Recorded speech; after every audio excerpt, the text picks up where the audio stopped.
So it's time now for difficult conversations. And this week, I'm focusing on the serious neurological condition, epilepsy.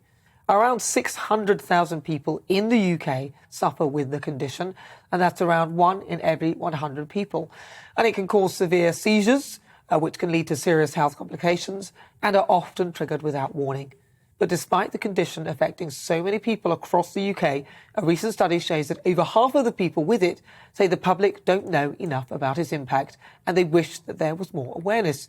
So that's where today comes in. It's Purple Day today, the annual awareness drive for epilepsy.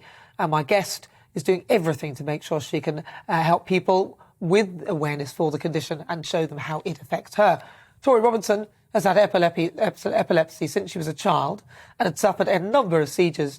Just a couple of years ago, she underwent a major operation which saved her life. I'm delighted to say I'm joined in the studio by Torie. Torie, hello and welcome. Thank you. Hello. Thank you for having me. Thank you for joining me. I noticed that you went purple. Yeah, it's not normally my colour, actually. I'm a bit of a blue and a red girl, but Purple Day. Well, I love purple. It's my favourite colour, alongside green. So, Torie, tell me a little bit about you then, because most people with epilepsy, I presume they're diagnosed when they're very young, or what was your story? That's actually, do you know what? There isn't a norm for epilepsy. You can be diagnosed at absolutely any age. My story was, well, I was having seizures for years before anybody noticed. I had you look shocked, How can you have right? a seizure without anyone noticing? I thought it was a very visual thing that people could see.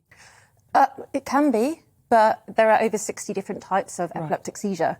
And the ones I was having at the time, people thought I was just staring into space, and when I was at school. And so I think my parents just thought I was being a bit more weird than normal. Right. And then they noticed that's not right.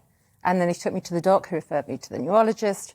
And after an EEG scan, which is really, a lot of people know what that is, electrodes on the head, it showed no abnormalities at all.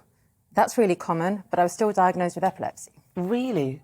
So for you, your seizure, what kind of form does it take then? Is it just that you stare into space?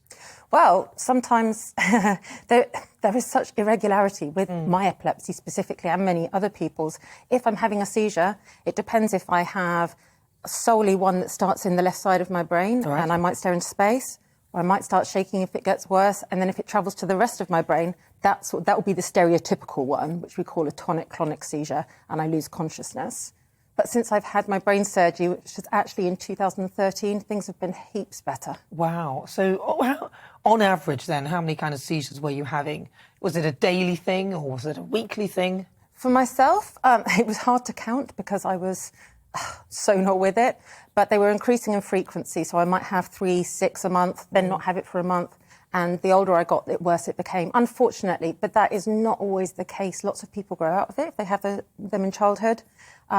And the number's increasing actually in the elderly because we're living longer, and especially with dementia and things like that.